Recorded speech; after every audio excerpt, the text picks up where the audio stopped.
Olá, amigos do canal. Sejam bem-vindos. E por favor, ajude nosso canal a crescer. Curte, compartilhe e inscreva-se. Tenho uma experiência que gostaria de compartilhar. Sinceramente, até hoje não entendo o que aconteceu naquele rancho. Foi logo após o meu aniversário de 22 anos, durante as férias de verão de 2007, quando fui com a família do meu namorado para um rancho que era propriedade de alguns tios dele. Eles sempre me convidavam para ir com eles, já que estávamos namorando há um ano, mas eu não tinha muita vontade, porque, para ser honesta, não sou muito fã de dormir na casa dos outros. Fico meio constrangida, principalmente por causa das minhas alergias. Meu namorado sabia disso perfeitamente, mas ainda assim eu aceitei dessa vez. Preparei minhas coisas, alguns remédios caso fosse necessário, e fomos. Nunca entendi bem como as terras dos parentes dele eram divididas. Da mesma forma, não é necessário descrever tudo, apenas o lugar onde ficamos. E não sei se isso tem a ver com o que aconteceu, mas qualquer detalhe pode ser importante. Era uma casa, ou melhor, uma fazenda, não exatamente um rancho. Era muito bonita, com muitas plantas em vasos, pintada em várias cores, e com muitos quartos, localizada no interior de São Paulo.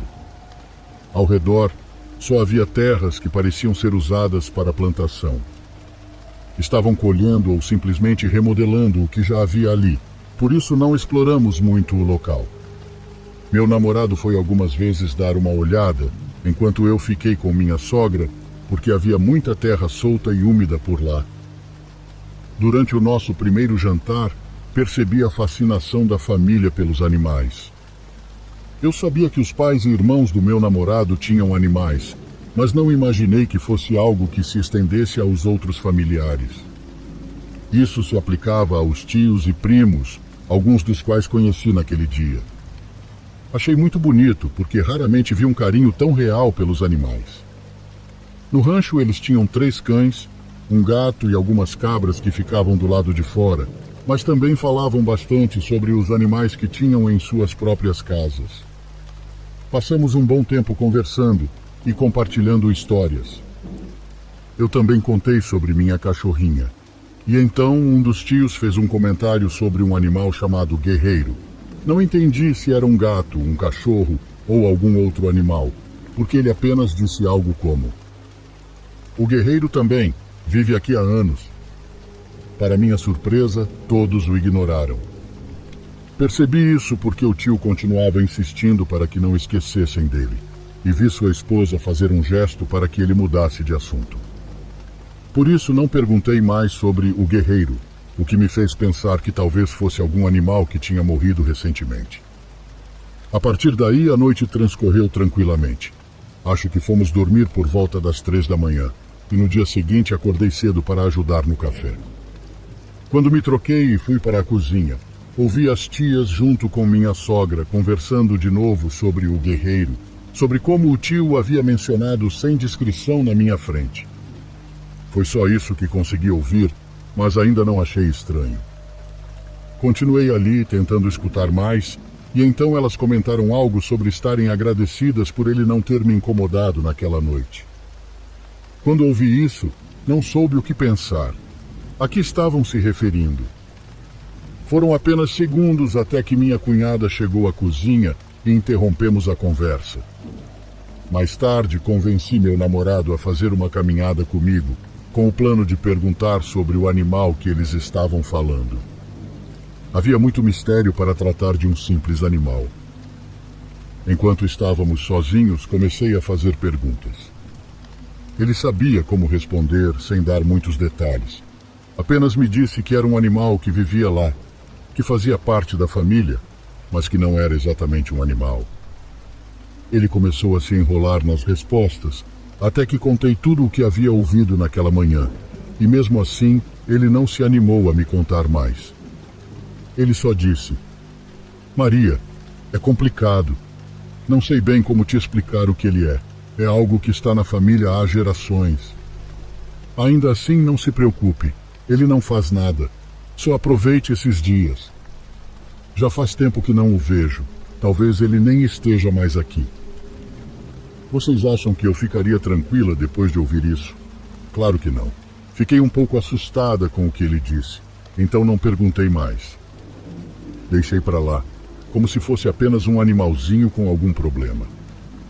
Eu sabia que ele estava escondendo algo. Deu para ver a preocupação em seu rosto enquanto falava. Aquele dia passou, e o seguinte também. Tudo normal. A família conversava, faziam o almoço, o jantar, os primos brincavam, e o assunto sobre o animal não voltou a ser mencionado por 2 dias. No entanto, eu não conseguia parar de pensar nisso. Parecia que algo não tirava isso da minha cabeça. À noite. Em uma das ocasiões, lembro que fui acordada por um som, como se fossem passos de patas. Achei que poderia ser uma das cabras, já que o som não era de gatos ou cães. Também não era o som que o pato Jacó fazia. O estranho era que os passos pareciam ser de um animal muito pequeno, como se as patas fossem tão pequenas que, ao caminhar rapidamente, faziam um barulho rápido, passos curtos e apressados do lado de fora do quarto. Não me preocupei muito, pois já havia levantado à noite em várias ocasiões para ir ao banheiro e sempre via os tios acordados e alguns primos ainda na sala. Então podia ser qualquer coisa, talvez até um morcego que tivesse entrado. Na manhã seguinte, acordei muito cansada, mais do que o normal. Achei estranho, então fiquei deitado um pouco mais. Foi aí que vi algumas pegadas no teto. Eram pegadas muito pequenas e redondas, mas não conseguia ver bem os detalhes, porque o teto era muito alto. Mas juro que se tivesse que escolher um tipo de pegada dos animais que havia lá, essas eram de cabra. Só que muito pequenas, do tamanho do meu dedão. Eram muitas e estavam marcadas com lama, indicando que algo havia caminhado da esquerda para a direita. Pensei que talvez fosse um tipo de decoração que eu não tinha notado antes. Então, disfarçadamente, fui dar uma olhada nos outros quartos, aproveitando que todos estavam lá fora. Não vi nada parecido nos outros cômodos, exceto no quarto dos tios que moravam ali, que ficava perto da sala. Lá as pegadas estavam no chão, e olhando mais de perto eram mesmo de cabra, só que muito pequenas. O mais estranho é que durante todos os dias que estivemos lá, nunca vi uma cabra pequena. Eles tinham 4, todas adultas, e quase sempre ficavam presas. Não falei nada, mas fiquei pensando no quão estranho era aquilo. Os dias da nossa estadia chegaram ao fim, e meu namorado e eu voltamos para casa de carro. Foi aí que, insistindo mais um pouco, perguntei o que havia naquele lugar. Contei a ele sobre as pegadas e sobre o guerreiro, se era isso a que eles se referiam, e ele respondeu: "Você viu as pegadas? Sério?" Eu disse que sim, e ele continuou: "É isso que você precisa saber. Essa é a resposta. Não sei te dizer o que é exatamente. Só vi uma vez quando era pequeno. O que eu vi parecia uma cabra preta que andava pela casa à noite em 2 patas, bem pequena. Achei que ele estava brincando comigo, até que, ao mencionar que a cabra andava em 2 patas, sua voz falhou. Ele também me disse que preferia, assim como a maioria da família, não falar sobre isso. Seu avô, que já havia falecido, encontrou o guerreiro quando os tios dele ainda eram crianças. Mas todos perceberam que não era exatamente uma cabra. E caso realmente fosse, parecia com aqueles animais que nascem com anomalias genéticas. Além disso, ele me disse que quase nunca o viam, mas sabiam que ele sempre estava lá, no rancho. 6 anos se passaram e eu terminei com meu namorado por vários motivos, mas ainda me lembro disso. Ele não gostava de falar sobre. Não era um assunto agradável para ele. E quando eu estava com a família, percebi que ninguém gostava de tocar no assunto. Era simplesmente isso. Algo que o avô deles havia deixado para trás, mas que dava medo em todos.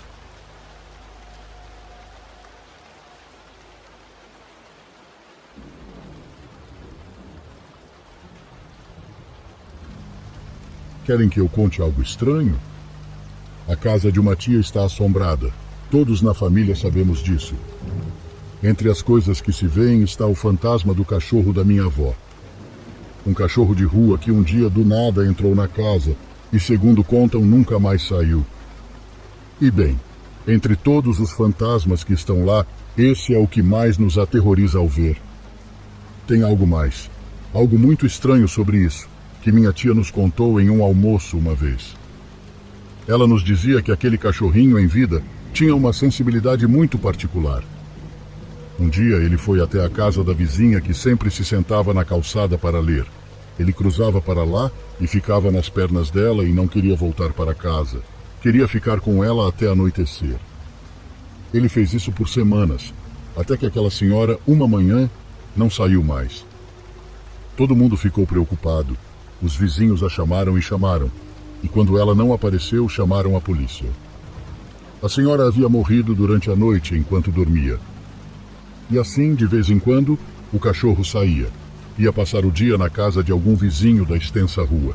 Ele seguia as senhoras até o mercado, mas sempre acontecia o mesmo. Ele ia com alguém que estava prestes a morrer. Não era só por doença. As pessoas chegavam a morrer por diversas causas. Por acidentes, por acontecimentos violentos. Era como se o cachorro soubesse que isso estava prestes a acontecer. Quando ele não saía de perto do meu avô, quando queria entrar até o quarto dele para dormir com ele, ninguém disse nada, mas todos sabiam o que aquilo queria dizer, até o próprio avô, que de uma forma ou de outra começou a colocar todas as suas coisas em ordem e quase se despediu. E de fato, alguns meses depois, meu avô acordou uma manhã com uma dor muito forte no peito. Levaram-no ao hospital, mas ele nunca mais voltou, e ninguém queria o pobre cachorro. Pensavam que ele, de alguma forma, provocava essas mortes. Mas minha tia ficou com ele, e ali ele foi feliz. Morreu de velhice. Entre tantos fantasmas naquela casa, de vez em quando se ouve o cachorro. Minha tia podia ouvi-lo brincando, como sempre fazia. Coincidentemente, quando ela ouvia, logo ficava sabendo de alguma morte próxima, entre os vizinhos ou entre os familiares. Agora bem, essa história nos foi contada por minha tia porque uma vez, quando eu estava chegando com 2 dos meus primos, vimos do final da rua um cachorro muito velhinho dormindo na calçada. Nenhum de nós o conhecia. De longe, o cachorro levantou a cabeça como se notasse que tínhamos chegado e entrou na casa. Achamos estranho, mas quisemos pensar que minha tia havia adotado um cachorro adulto ou algo assim. Quando entramos, percebemos que não havia cachorro algum, mas todos nós o tínhamos visto. Perguntamos à minha tia e ela nos disse que mais tarde nos contaria sobre aquele cachorro, que não nos preocupássemos. E naquela noite ela nos contou a história. 2 meses depois, minha tia faleceu. Eu morei naquela casa um tempo depois, mas não aguentei muito. Realmente ouvem-se muitas vozes, como se cada pessoa que viveu ali tivesse deixado algo para trás.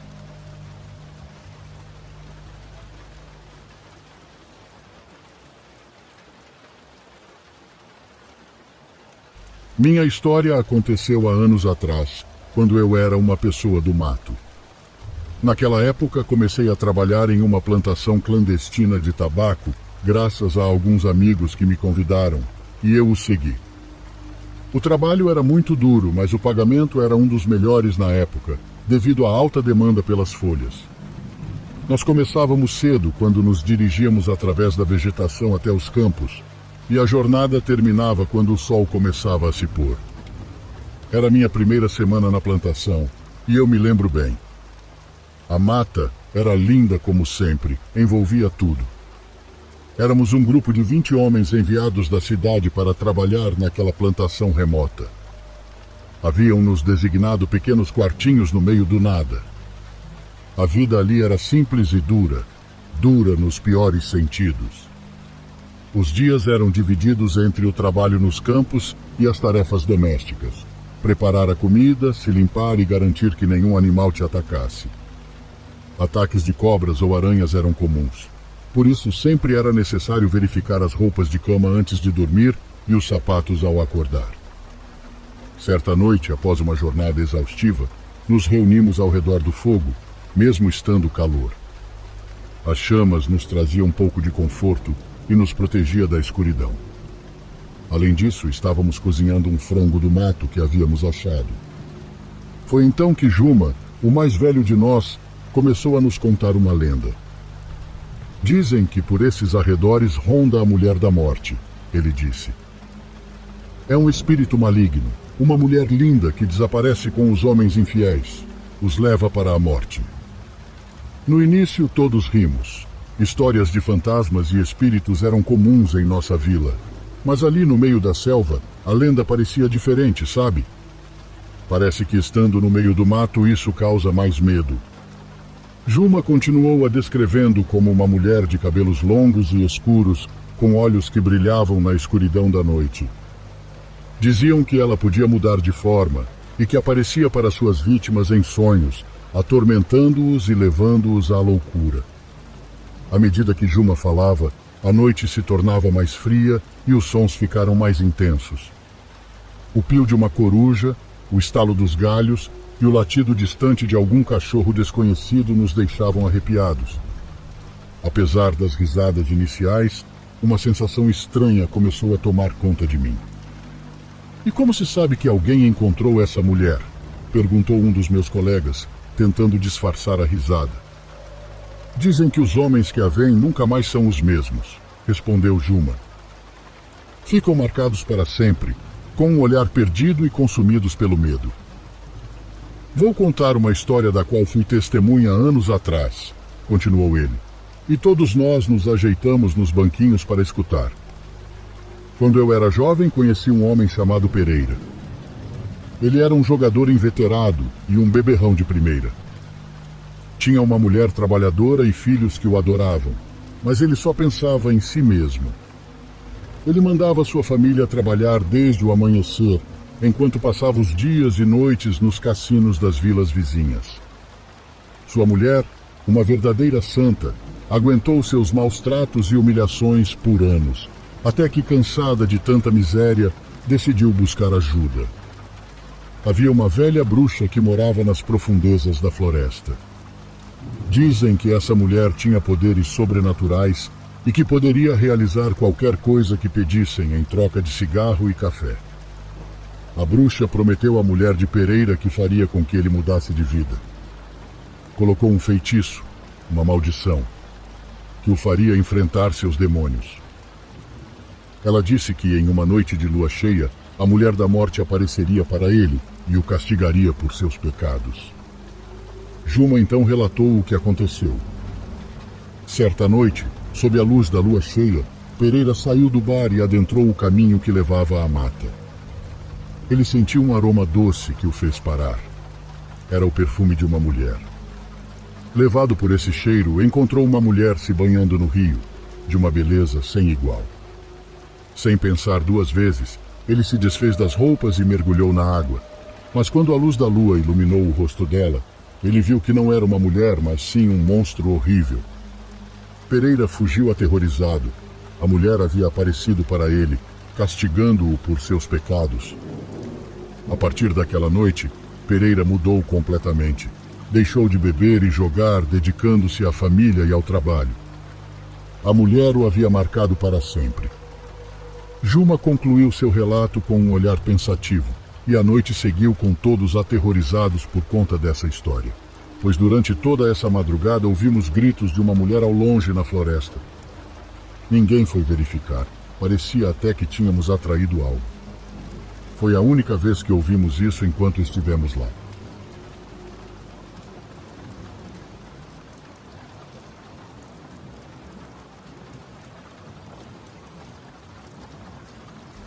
Não sou uma boa escritora, mas há algum tempo quero compartilhar essa experiência. Já a contei para muitos dos meus familiares e amigos próximos, e sei bem as reações que ela pode gerar. Sei que as pessoas geralmente não acreditam em duendes, e que de todas as coisas em que alguém pode acreditar, talvez essas criaturas estejam no último lugar, bem no fundo da prateleira. Mas ainda assim, peço que me permitam compartilhar aquela que foi a pior experiência da minha vida. Sou de São Gabriel da Cachoeira e tenho 24 anos. Como muitas pessoas, nunca acreditei em nada que eu não tivesse visto. E isso mudou em um sábado no início do ano passado. Nesse dia, saí para visitar uma amiga que mora perto da minha casa. Mais tarde, alguns amigos se juntaram a nós, já que costumam se reunir para conversar e tomar algumas cervejas, e o ambiente estava muito agradável. Conversávamos, ouvíamos música e, no geral, tudo estava bastante tranquilo. De repente, olhei o relógio. Eram aproximadamente 3 da manhã. Disse à minha amiga Irajara que já era hora de eu ir embora, mas decidi esperá-la porque não queria deixá-la sozinha. Seus amigos haviam saído para comprar mais cerveja. Naquela noite eu havia tomado apenas uma, e menciono isso pois podem pensar que se trata de uma alucinação de alguém bêbado. Quando os amigos voltaram, um deles trouxe uma caixa de batatas fritas, as minhas favoritas. Na pressa, coloquei a caixa no para-brisa do meu carro sem perceber, pois estávamos encostadas ali. Depois me despedi e comecei o caminho de volta para casa. Tudo estava completamente normal, até que notei que havia deixado as batatas no para-brisa do lado do passageiro. Como não estava dirigindo rápido, pensei: quando chegar em casa, eu pego. Não acho que vão cair. Era um caminho bastante curto e eu ia devagar, então continuei para casa. Essa área, a essas horas, sempre me pareceu um pouco assustadora porque é muito escura. Há uma ladeira bastante íngreme que preciso descer para chegar em casa. Além disso, tinha que passar por um posto e logo ao lado há um local onde mataram um colega do meu pai há vários anos atrás. As cercas ali são longas e não muito altas, deixando ver tudo ao redor. A área, às 3 da manhã, estava completamente deserta. Ao entrar na área onde o asfalto dá lugar às pedras, reduzi a velocidade para uns 20 por hora, como de costume, e já quase no final dessas intermináveis cercas, vi ao longe 4 figuras que se moviam de uma forma muito peculiar, como se estivessem saltando como sapos. Não sei bem como explicar, mas ao saltar, juntavam os tornozelos no ar, o que achei extremamente estranho. Reduzi ainda mais a velocidade e quase desliguei a música completamente. Seus movimentos e as próprias figuras, ou o que quer que fossem, me deixavam profundamente desconcertada. À medida que me aproximava, foquei melhor a visão e notei que eram criaturas. A única forma que posso descrever é que eram pessoinhas, não maiores que uma criança de 2 anos, ou talvez até menores, mas continuavam saltando. Um deles, o que mais me assustava, vestia algo parecido com uma roupa dourada, e lembro que isso me impressionou muito. Naquele momento de relance, cheguei a pensar que estava dormindo. Os outros usavam roupas brancas bastante estranhas. Conforme eu me aproximava, reduzi ainda mais a velocidade, quase parando, já que 3 dessas criaturas cruzaram a rua de forma repentina. Me assustei e parei bruscamente ao vê-las correr para um campo de areia do outro lado da rua, onde se perderam rapidamente na escuridão das árvores. Quando voltei o olhar para frente, algo estava sobre o capô do meu carro. Fechei os olhos reflexivamente ao tê-lo tão perto de mim, mas por um instante pude vê-lo, pude ver seu rosto. Te garanto que foi a coisa mais horrível que já vi na vida. Ainda lembro disso toda vez que passo por aquele maldito lugar. Era assombroso, desfigurado, muito, muito, muito velho. Não sei nem como descrever. Foi tão aterrorizante que instintivamente pisei no acelerador. Abri os olhos com medo de bater o carro e vi apenas as batatas fritas sendo arremessadas do para-brisa, enquanto eu não conseguia parar de pensar no que diabos tinha acabado de acontecer, no que carambas eu tinha acabado de ver. Embora não estivesse mais lá, aquela imagem ficou gravada na minha mente, como se ainda pudesse vê-lo. Não tive coragem de olhar pelo retrovisor. Desde que acelerei, minha pele não parou de se arrepiar até chegar em casa. Abri o portão de madeira, estacionei o carro e, ao desligá-lo, aquela imagem continuava me atormentando. Pensava que ele estava lá, embaixo do carro, e que se eu saísse o veria novamente. A garagem estava muito escura, iluminada apenas pela luz da rua, que desapareceria completamente ao fechar o portão. Peguei meu celular, liguei a lanterna e saí do carro bem devagar, pensando que se ele estivesse por perto, talvez não me escutaria. Quando cheguei à porta, estava tão apavorada que nem conseguia abri-la. Repetia para mim mesma: "Você precisa entrar. Aqui não é seguro. Deus, por favor, me ajude." Finalmente consegui entrar e encontrei minha mãe. Ela me perguntou o que eu tinha. Disse que eu estava muito pálida. Contei o que tinha acabado de ver. Disse que tinha visto algo terrível. É minha mãe. Pensei que tinha que acreditar em mim, que se alguém o fizesse seria ela, e contei tudo, passo a passo. Enquanto falava, minha pele voltava a se arrepiar e sentia um calafrio pelo corpo. O rosto da minha mãe mostrava espanto, mas também percebi uma preocupação genuína em seus olhos. Ela notava o medo com que eu estava contando tudo, percebia que o medo era real. Depois, para quebrar a tensão, suponho, a tensão que havia se formado com minha história, ela fez um comentário sorrindo, tentando me acalmar, dizendo que aquilo acontecia por eu andar tão tarde e saiu. No começo fiquei irritada com o que ela disse, mas depois pensei: talvez ela tenha razão. Talvez a madrugada seja feita para dormir, não para ficar zanzando.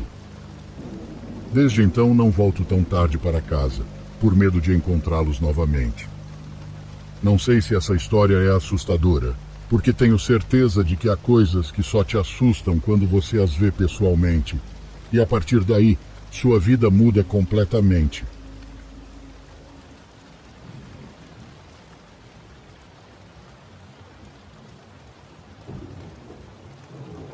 Eu nunca fui daqueles que acreditam em fantasmas ou algo do tipo.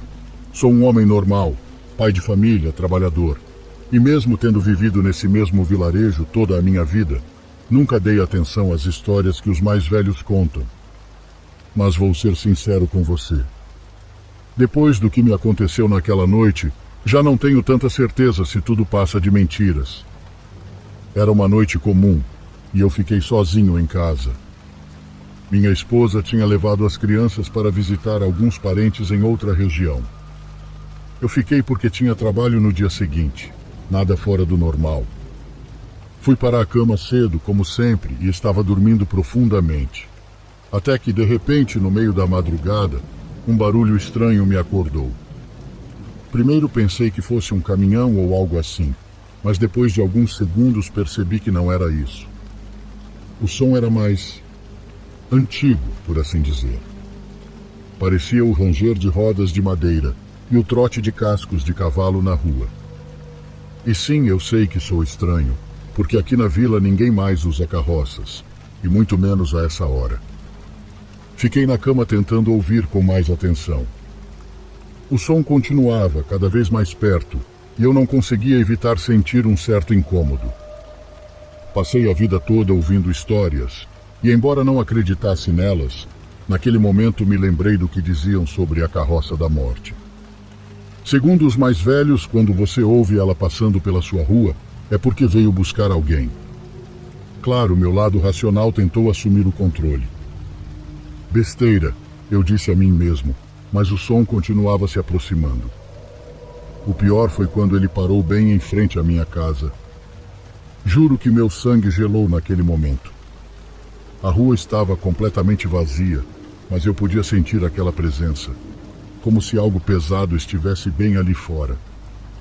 Levantei-me da cama lentamente, sem fazer barulho, e caminhei até a veneziana. Naquele momento, lembrei do que os mais velhos diziam. Jamais olhe para a carroça, porque se o fizer, estará condenando a si mesmo ou a alguém próximo. Então, mesmo estando a poucos passos da veneziana, permaneci imóvel. Não pude espiar. Embora a curiosidade me consumisse por dentro, eu sabia que havia algo lá fora. Algo que não deveria estar ali. A tensão dentro da casa era insuportável. Era como se o ar ficasse pesado, quase como se eu não pudesse respirar direito. Então eu ouvi. Não sei como explicar, mas era como se alguém sussurrasse meu nome lá da rua. E meu coração começou a bater mais rápido. É sua imaginação, repetia para mim mesmo. No entanto, o sussurro não parava. Não havia vento. Não havia nenhum outro tipo de ruído. Só aquela voz que de alguma forma sabia que estava me chamando. Tentei me controlar.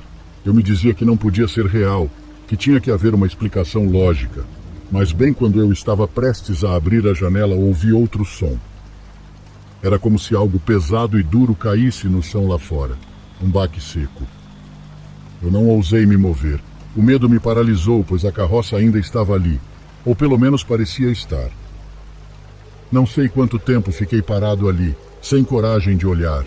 Só lembro que, de repente, o som das rodas de madeira começou de novo, se afastando aos poucos, até que a rua ficou em completo silêncio outra vez. Não sei se você já esteve tão assustado que sentiu como se seu coração fosse explodir, mas foi assim que me senti naquele momento. Fiquei acordado até o amanhecer. Não conseguia fechar os olhos, não depois daquilo. Quando o sol finalmente apareceu, senti um alívio tão grande que quase ri de mim mesmo por ter me comportado de maneira tão estúpida. Disse a mim mesmo que tudo não passava da minha mente pregando peças, que talvez eu tivesse escutado o barulho de algum animal ou algo do tipo. Mas o mais estranho de tudo foi que, naquela manhã, enquanto tomava meu café, fiquei sabendo que meu vizinho, Márcio, havia falecido durante a noite. Ele era um homem idoso, já estava doente há algum tempo, mas o que me perturbou foi o fato de a carroça ter parado bem em frente à minha casa, que é ao lado da dele. Nunca contei a ninguém o que aconteceu naquela noite, porque tinha vergonha de admitir que senti medo de uma simples lenda. Mas a verdade é que desde então não consigo me livrar daquela sensação. Toda vez que a noite cai, penso no que ouvi, naquele sussurro chamando o meu nome, e no baque seco que senti como se algo tivesse levado alguém embora. E veja, talvez tenha sido apenas uma coincidência. Talvez a carroça não tivesse nada a ver com a morte do Márcio, mas desde aquele dia não consigo parar de pensar que a morte, na verdade, caminha pelas ruas procurando a quem ela deve levar. Às vezes, em noites muito tranquilas, quando tudo está em silêncio, fico acordado na cama esperando não ouvir novamente aquelas rodas de madeira, nem os cascos de cavalo pelas ruas de terra. Nunca mais vi ou ouvi nada desde aquela noite, mas a sensação de que algo esteve ali, tão perto, nunca me abandonou. E vou te dizer algo. Agora, sempre que alguém me conta que ouviu esses ruídos durante a madrugada, prefiro não duvidar.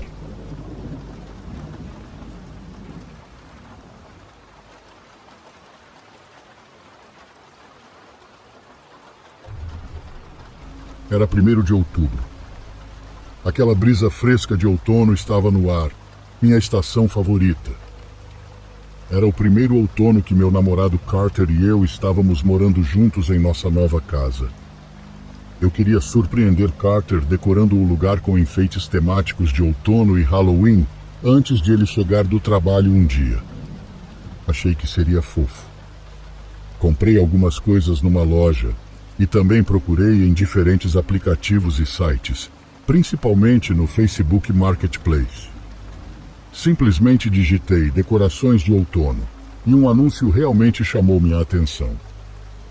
Era uma foto de um grande container de plástico verde que continha um monte de decorações de outono.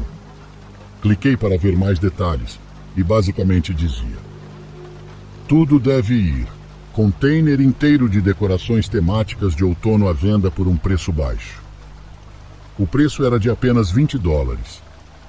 Era um achado se aquele container grande estivesse realmente cheio de decorações.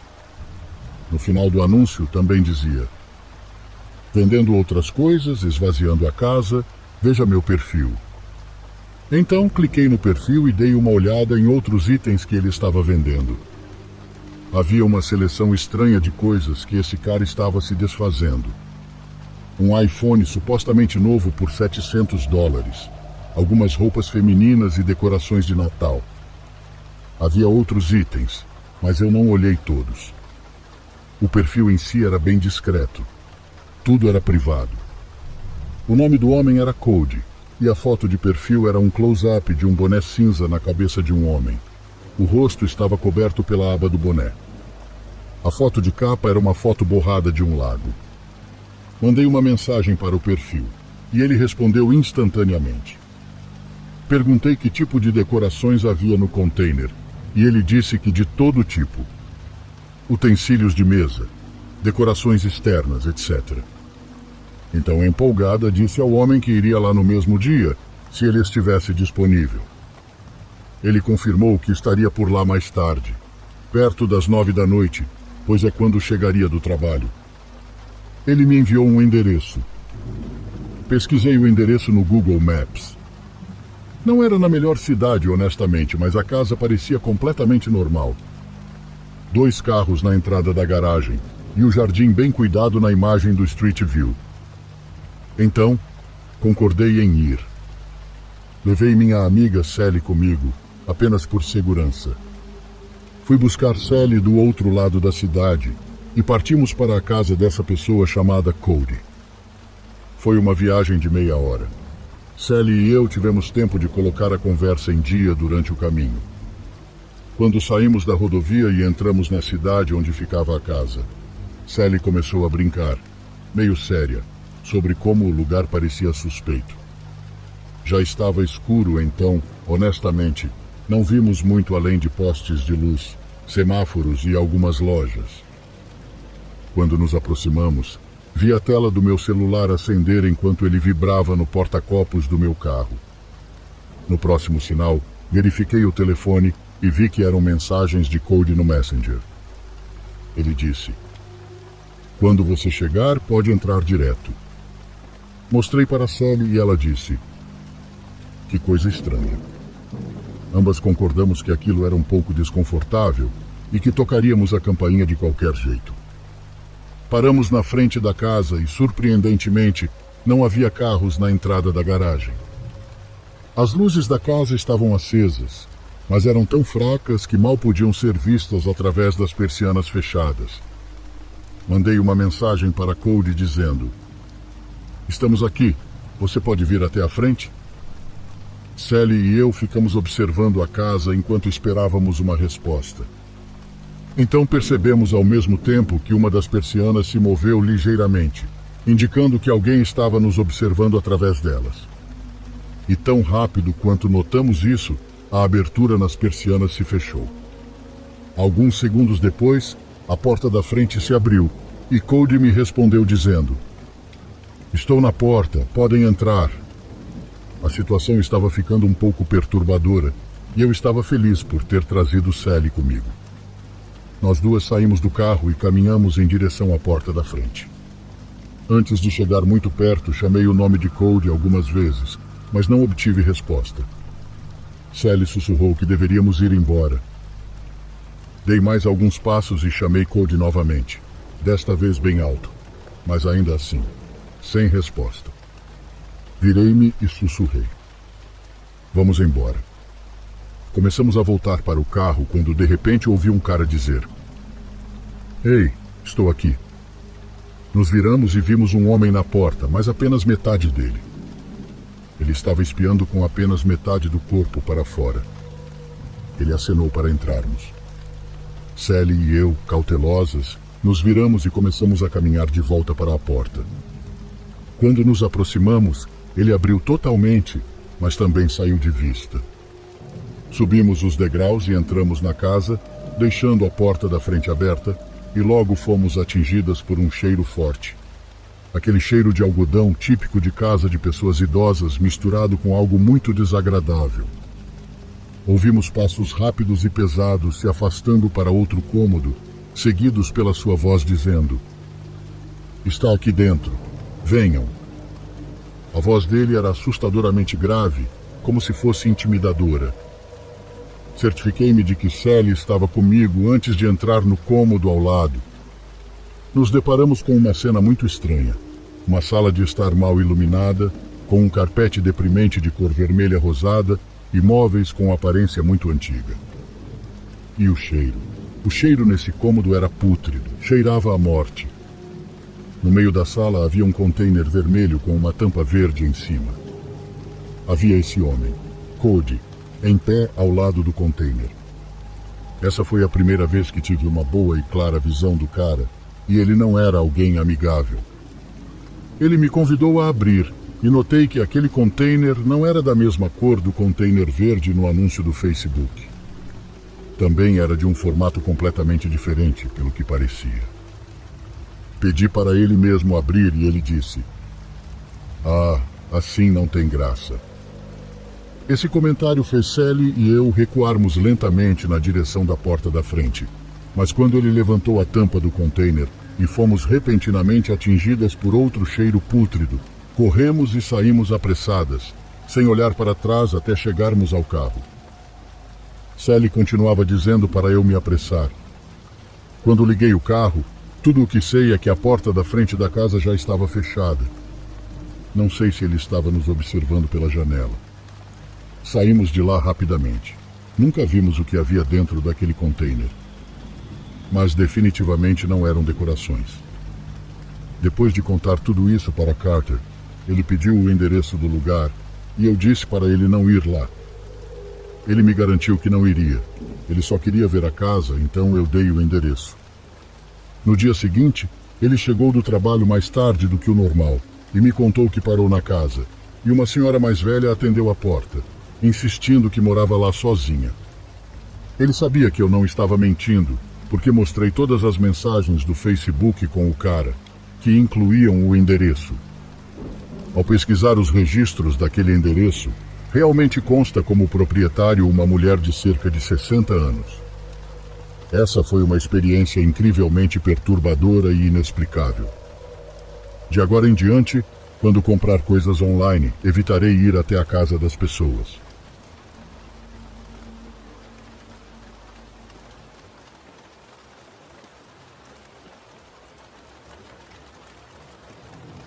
Quero compartilhar com vocês a história de um tio muito querido. Infelizmente, ele já não está mais neste mundo, mas adoraria que vocês ouvissem sua história. Aconteceu já na distante década de 1980. Meu tio José trabalhava no jornal no departamento de serigrafia. Como seu trabalho era muito exigente e ele tinha o turno da noite, o pobre raramente tinha tempo para sair e se divertir com os amigos. Mas numa noite em que estava de folga, decidiu ir procurar seu grupo, que não via há algum tempo. Ele precisava se distrair e foi ao lugar onde eles se reuniam antigamente. Lá os encontrou, mas além disso estava um dos irmãos do meu avô, o tio Jonas, que o recebeu com alegria. Eles começaram a conversar e a beber, e a noite começou a ficar fria e solitária. Os amigos foram embora até que restaram apenas ele e o tio Jonas. Meu tio José se ofereceu para acompanhar o tio até sua casa, porque ele já parecia fora de si, bêbado, dormindo num canto. Ele colocou o braço do tio sobre o ombro e assim caminhou com ele, como se costuma carregar os bêbados.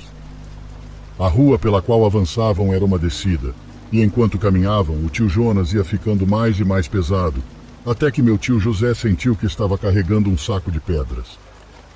Ele não conseguiu mais e o soltou. "Vou deixar você aqui porque já está dormindo. Não consigo mais." O tio Jonas caiu na rua e começou a rir, mas de uma forma que meu tio não reconheceu, com uma voz estranha, uma voz que definitivamente não era a dele, e então disse algo. "Você vai comigo." Ao dizer isso, levantou a cabeça. O que meu tio José viu então o marcou para sempre. O rosto do tio Jonas estava completamente desfigurado, parecia escarnado, estava vermelho e cheio de sangue seco. Parecia como meu tio José imaginava que seria a aparência de um demônio. Antes que pudesse reagir, essa coisa o agarrou pelo braço e o arrastou rua abaixo como se fosse um boneco de pano. A força daquilo que antes parecia ser o tio era descomunal. Não tinha como se defender, mas ele começou a se debater, mesmo sentindo e até ouvindo sua pele rasgando. Finalmente conseguiu se soltar. Seu braço sangrava em jorros e ele começou a correr em direção à sua casa, enquanto o tio Jonas, ou o que quer que fosse aquela coisa, corria atrás dele, quase tocando suas costas. Quando chegou em casa, jogou-se contra o portão, tirou as chaves, mas não conseguia encontrar a certa.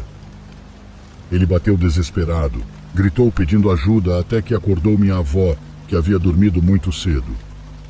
Mas antes que ela aparecesse, ele pulou o muro, e quando ela abriu a porta, ele sentiu que a vida voltou ao seu corpo.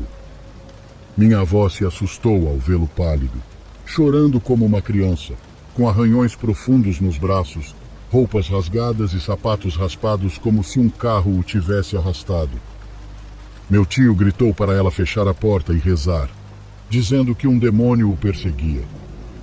Minha avó fechou a porta e, sem fazer perguntas, começou a rezar, enquanto meu tio, entre soluços, repetia que o demônio estava vindo atrás dele, que estava do outro lado do portão. Ela, coitada, como pôde, o acalmou. Nenhum dos meus outros tios, que acordaram com os gritos de meu tio José e foram ver o que estava acontecendo, esqueceram o medo nos olhos dele.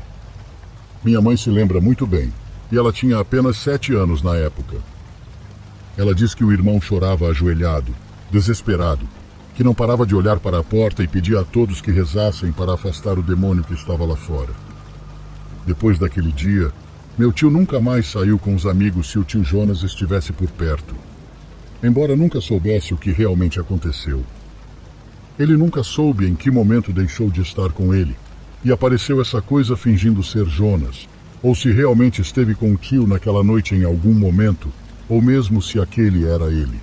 Se aquele era seu verdadeiro rosto que só conheceu naquele dia. De qualquer forma, é desnecessário dizer que ele ficou aterrorizado desde então.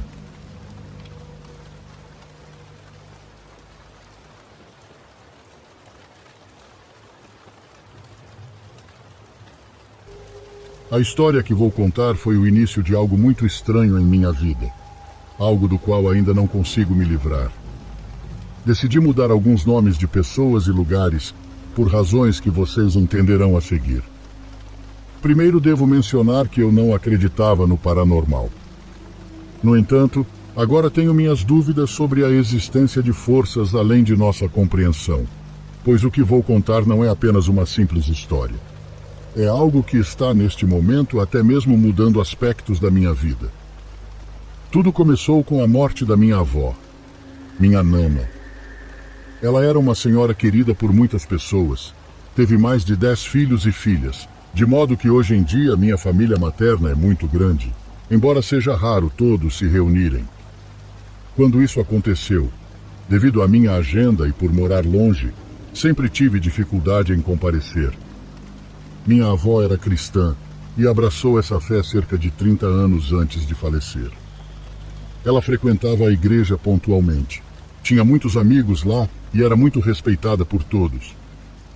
Eu tinha uma relação muito especial com ela, pois praticamente ela cuidou de mim nos meus primeiros anos, já que minha mãe e meu pai trabalhavam muito durante a minha infância. Com isso, minha família brinca que eu era o neto favorito dela. Não sei se isso era verdade, mas o fato é que tínhamos uma grande estima um pelo outro. Por isso, quando me ligaram para me avisar de sua morte, senti uma angústia tremenda que me deixou profundamente deprimido por um tempo. Meses depois de sua morte, decidi, em sua homenagem, pesquisar um pouco sobre sua vida. Como sou formado em História e sempre fui curioso em investigar o passado das cidades e das pessoas comuns, comecei a entrevistar minhas tias e tios para que cada um me contasse algo sobre a vida da minha avó. Durante essa investigação, descobri que minha avó e meu avô, a quem eu chamava de Mério e que faleceu há muito tempo, haviam pertencido a uma espécie de seita ou culto muito estranho. Meus tios mais velhos eram os que mais se lembravam disso, pois foram os únicos que vivenciaram essa fase antiga e sombria da família. No entanto, isso aconteceu muitos anos atrás, e até mesmo eles tinham lembranças vagas do que viram durante aquele período, pois ainda eram crianças pequenas. Contaram-me que, em uma das casas onde viveram quando eram muito pobres, em um dos vilarejos na Serra de Minas, várias pessoas chegavam durante a tarde. Alguns eram habitantes conhecidos do vilarejo, mas outros vinham de outros povoados ou até mesmo de outras cidades. Aparentemente, meu avô havia se tornado amigo de alguém que o introduziu nesse culto, e em algum momento chegou a vez dele de começar a oferecer sua casa como ponto de reunião. As versões dos meus tios são um pouco diferentes, mas vários deles lembram que essas reuniões ocorriam nos fundos da casa, em uma espécie de terreno baldio cercado pela vegetação selvagem do local, cuja área fazia fronteira de maneira irregular com outras casas pobres e dispersas do vilarejo. Lá, meus avós tinham um grande reservatório de água que usavam para se banhar ou para uso doméstico, e durante essas reuniões, eles colocavam uma estrutura de 7 degraus de madeira sobre esse reservatório, transformando-a em uma espécie de altar. Para essas reuniões, alguns membros daquele grupo estranho haviam até contribuído com dinheiro para que meus avós construíssem um quarto, uma câmara de madeira em torno do reservatório, onde realizavam coisas mais privadas nessas reuniões. Meus tios me contaram que o ritual consistia em vendar os olhos de uma pessoa presente e conduzi-la até o reservatório. Eles a faziam subir os degraus. Uma vez que a pessoa subia lentamente, ela era deitada e submersa na água. Era como se fosse um batismo, me disse um dos meus tios que sempre assistia a esse ritual escondido. No entanto, o mais estranho acontecia depois. A pessoa escolhida para ser deitada, segundo me contaram, começava a falar com outra voz em outra língua e a comunicar coisas de outro mundo. As lembranças dos meus tios são difusas e foi difícil fazê-los contar sobre esse assunto.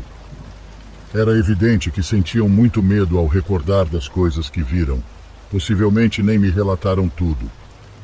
Um deles me garantiu que, em uma ocasião, viu até crianças participando desses rituais e que testemunhou uma pessoa flutuando enquanto estava deitada na água. Meus tios e tias me disseram que meus avós ficaram nesse culto por apenas 1 ou 2 anos, mas não sabem por quê. De repente, eles simplesmente pararam de saber sobre aquelas reuniões, ou se meu avô continuou participando de encontros em outras casas dos membros. Achei essa história muito interessante.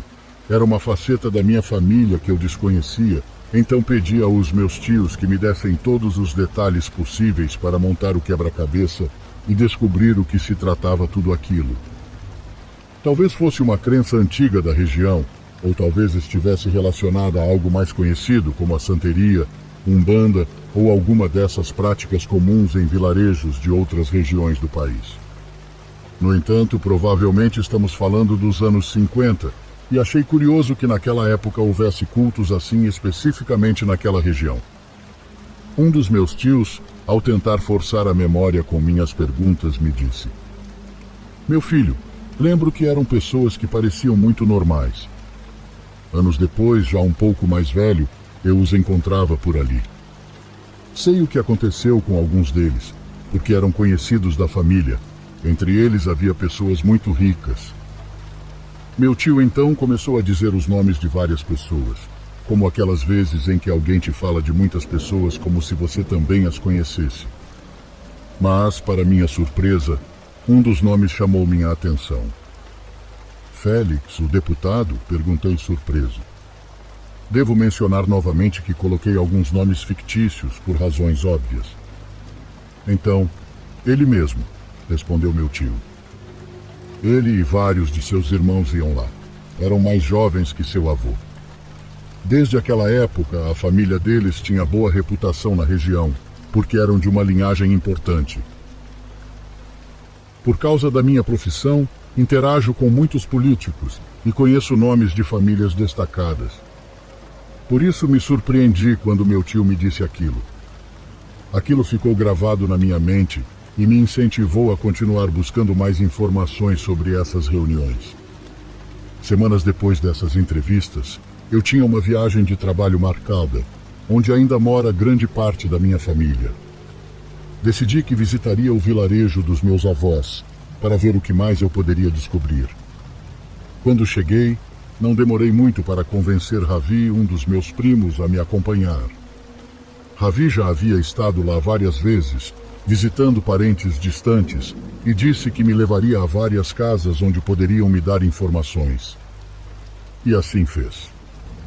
Naquela tarde conversamos com vários idosos que nos falaram sobre nossa família, mas sempre que eu perguntava se sabiam algo sobre aquelas reuniões estranhas, eles ficavam muito nervosos, fingiam não entender ou mudavam de assunto.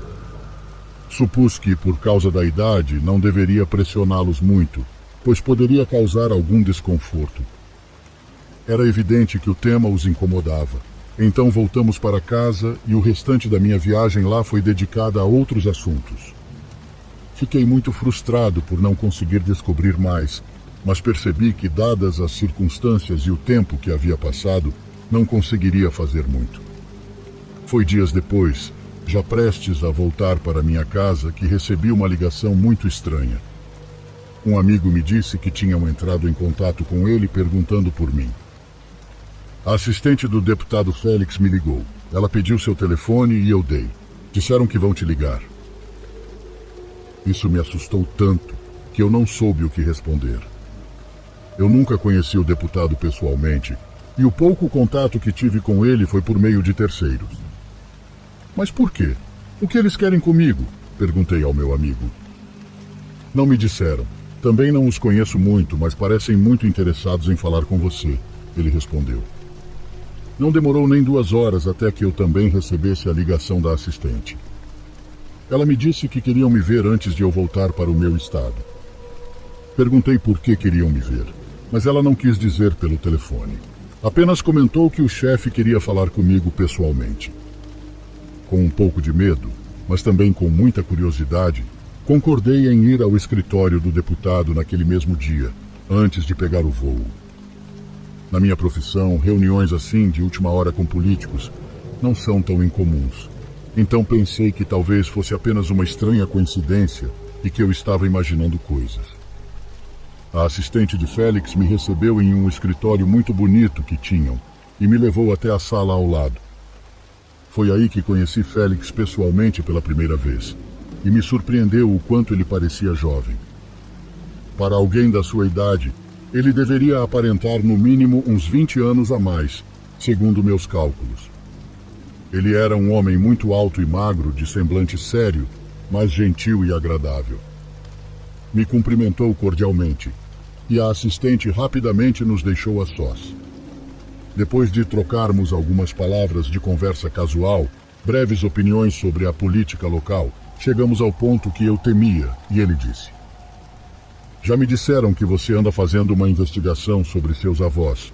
Eu os conhecia muito bem, sabia?